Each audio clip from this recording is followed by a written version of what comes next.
నమస్తే. ఇన్నాళ్ళు నన్ను సపోర్ట్ చేస్తూ, ఎంకరేజ్ చేస్తూ మీ ప్రేమని నాకు అందిస్తున్న ప్రతి ఒక్కరికి కృతజ్ఞతలు. అలాగే ఈ వీడియో కూడా ఖచ్చితంగా మీకు ఉపయోగపడుతుంది. లైక్, షేర్ అండ్ సబ్స్క్రైబ్ చేసి మీ సపోర్ట్‌ని నాకు అందించండి. అలాగే ఈ వీడియో పట్ల మీకున్న అభిప్రాయాన్ని కామెంట్ సెక్షన్‌లో కామెంట్ చేసి తెలియజేయండి. ఇప్పుడు వీడియోని చూద్దాం. జీవితంలో రకరకాల సమస్యలతో బాధపడుతున్నారా? ముఖ్యంగా ఆర్థిక సమస్యలతో సతమతమవుతున్నారా?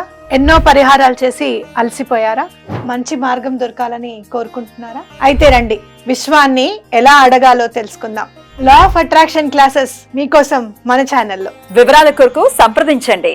నమస్తే, వెల్కమ్ టు అవర్ ఛానల్. నేను పద్మిని. ప్రస్తుతం పాటు ప్రముఖ ఆధ్యాత్మికవేత్త, సూర్యోపాసకులు, sun spiritual society founder Vikramaditya garu ఉన్నారు. మాట్లాడదాం. సార్ నమస్తే సార్. సూర్యోస్మి తల్లి. సార్, సెప్టెంబర్ మాసం వచ్చేస్తోంది. భాద్రపద మాసం ప్రారంభం కాబోతోంది.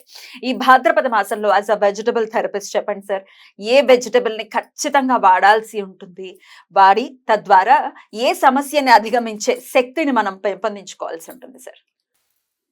భాద్రపద మాసం మనం గణపతి నవరాత్రుల్ని నిర్వర్తిస్తూ ఉంటాం. చాలా విశేషంగా ఈ భాద్రపద మాసానికి ఇంకా విశేషం ఎక్కువ ఉన్నట్టుంది. ఎప్పుడు వస్తుంది అది మనకి? 7వ తారీఖు. 7వ తారీఖు నుంచి భాద్రపద మాసం. 7వ తారీఖు వినాయక చవితి. వినాయక చవితి 4వ తారీఖు 5వ తారీఖు 1-2 కలుపులతో ఉన్నట్టుంది. 1-2 తారీఖులు కలుపులతో ఉంది. అమావాస్య, పాడ్యమి, వినాయక చవితి. మనకి సహజంగా కన్యారాశి ప్రవేశం ఆయన 16వ తారీఖు రవి కన్యారాశి ప్రవేశం చేస్తారు. అలాగే కన్యలో ఉన్నటువంటి శుక్రుడు మనకి తులలోకి వెళ్ళటం, అక్కడే ఉన్నటువంటి లగ్నంలో ఉన్నటువంటి కేతు, కన్యారాశిలోనే కేతు ఉన్నాడు.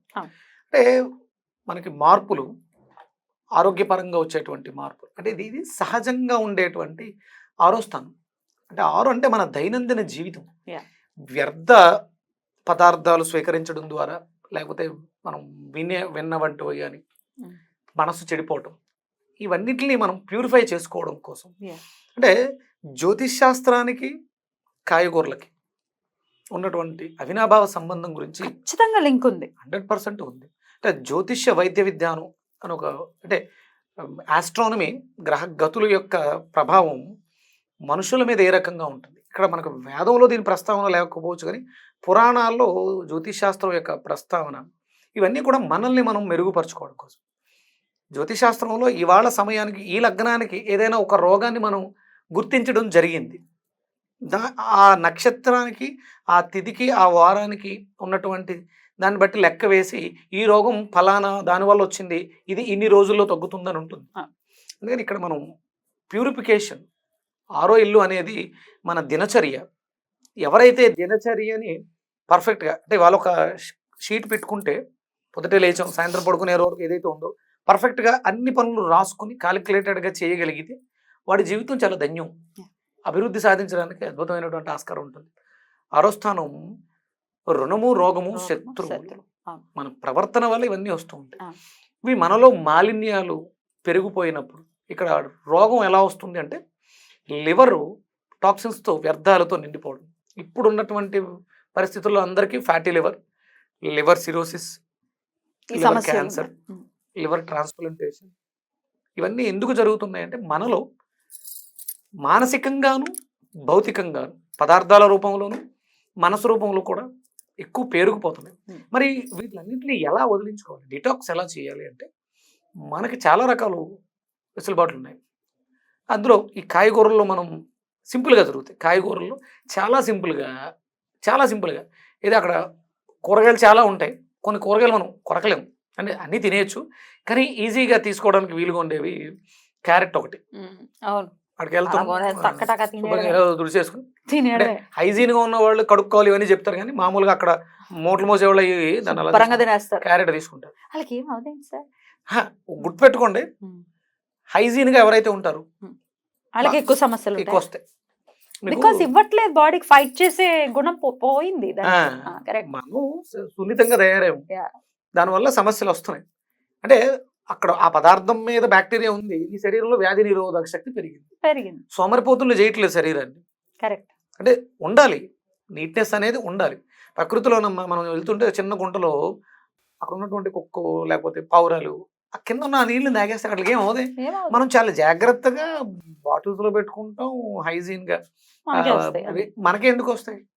ఎప్పుడు కూడా శరీరాన్ని సుకుమారంగా పెంచకూడదు, హార్డ్గా ఉండాలి. ఇక్కడ లివర్ చాలా ప్రధానం. అందుకని ఇవన్నీ మనం మాట్లాడుతున్నాం. అంటే వ్యర్థాలు ఎప్పుడు విసర్జించబడతాయంటే మనలో వ్యాధి నిరోధక శక్తి పెరిగినప్పుడు. మీకు యూరిక్ యాసిడ్ సమస్య, ఇలాంటి సమస్యలన్నీ లివర్ బాగోకపోవడం వల్ల వస్తూ ఉంటాయి. దాన్ని మనం బాగు చేసుకోవడానికి ఇక్కడ మనం ఒక క్యారెట్ చెప్పాను. కాయగూరల్లో దొండకాయ చాలా అద్భుతంగా పనిచేస్తుంది. మీకు అసలు బాగాలేదు, మీకు చూడండి గొంతు బాగాలేదు, గొంతుకి సంబంధించి స్వెల్లింగ్ ఇన్ఫెక్షన్ ఉంటుంది, లేకపోతే వాపు ఉంటుంది, లేకపోతే ఇంటర్నల్ బ్లీడ్ అవుతుంటుంది బాగా. ఇవి కాంబినేషన్స్ దొండకాయ, పొట్లకాయ, గోరుచిక్కుళ్ళు. బొంగురు గొంతుతో ఇబ్బంది పడేవారు, మాట రావట్లేదు లోపల నుంచి, ఇవి 3 కలిపి జ్యూస్గా తీసుకుంటే ఈ గొంతు సమస్య తగ్గిపోతుంది.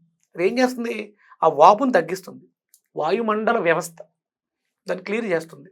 పొట్లకాయ, దొండకాయ చర్మ వ్యవస్థ కదా, అక్కడ ఉన్నటువంటి అక్కడ కూడా చర్మమే ఉంది, వాకల్ కార్డ్ చుట్టూ కూడా, ఆ చర్మాన్ని క్లియర్ చేస్తుంది. అలాగే గోరుచిక్కుళ్ళు ఇంటర్నల్ బ్లీడ్ అవుతుంటాయి, ఒరిసిపోయి రక్తం కారుతూ ఉంటాయి, దాన్ని ఆపేస్తుంది. ఎంత అద్భుతంగా కాంబినేషన్స్, అంటే చాలా రకాల కాంబినేషన్స్ ఉన్నాయి. అడ్వాన్స్డ్ వెజిటేబుల్ థెరపీలో ఉన్నాను ఇప్పుడు, ఇంకొంచెం అడ్వాన్స్డ్గా కాంబినేషన్స్ వాటికి మనం చేయాలని దాని గురించి. దొండకాయ అద్భుతంగా ఈ క్లెన్జర్, ఏ క్లెన్జరు ఫిజికల్గా కనిపించే శారీరక శుభ్రతతో పాటు మానసికంగా కూడా మనం భావోద్వేగాలే మనకు రోగాలు రావడానికి కారణం అవుతుంది.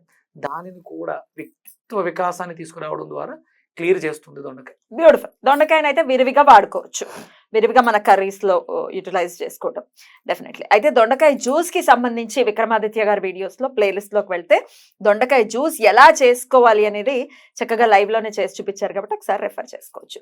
అయినప్పటికీ టూకీగా ఒకసారి చెప్పండి సార్. ఒక 6 దొండకాయలు, ఒక చిన్న అల్లం ముక్క, ఒక 3 తమలపాకులు గ్రైండర్లో వేసి మెత్తగా పేస్ట్ చేసుకుని వాటర్ వేసి బాగా వడకట్టుకుని, ఉప్పు మిరియాల పొడి టేస్ట్ కోసం రెగ్యులర్గా, అంటే మనకున్న సమస్యలు ఏమైనా ఉంటే ఇబ్బంది పడుతుంటే, ఇది ఇప్పుడున్నటువంటి పరిస్థితుల్లో చాలామందికి కాన్స్టిపేషన్ చాలా ఎక్కువగా ఉంది, దానికి కూడా ఇది అద్భుతంగా పనిచేస్తుంది, లాక్సేటివ్గా ఉపయోగపడుతుంది. దొండకాయలు కూడా జిగురు ఉంటుంది కొంచెం. ఇంకొకటి ఏంటంటే చాలామందికి దొండకాయ తింటే మెదడు మొద్దుబారిపోతుంది అని ఒక అపనమ్మకం ఉంది. ఇక్కడ మనకి భాద్రపద మాసం కదా, భాద్రపద మాసం దేనికి ప్రసిద్ధి? వినాయకుడికి. వినాయకుడు దేనికి ప్రసిద్ధి? కూడదు కాబట్టి ఇది తీసుకొచ్చారు. సో ఆ అపోహ నుంచి బయటపడండి. కూరగాయల్లో చాలా అద్భుతమైనటువంటి విలువలు ఉన్నాయి, వ్యక్తిత్వ వికాసానికి వెజిటబుల్స్. చాలా అద్భుతంగా వివరించారు. Thank you so very much sir. నమస్తే. సూర్యస్మిత.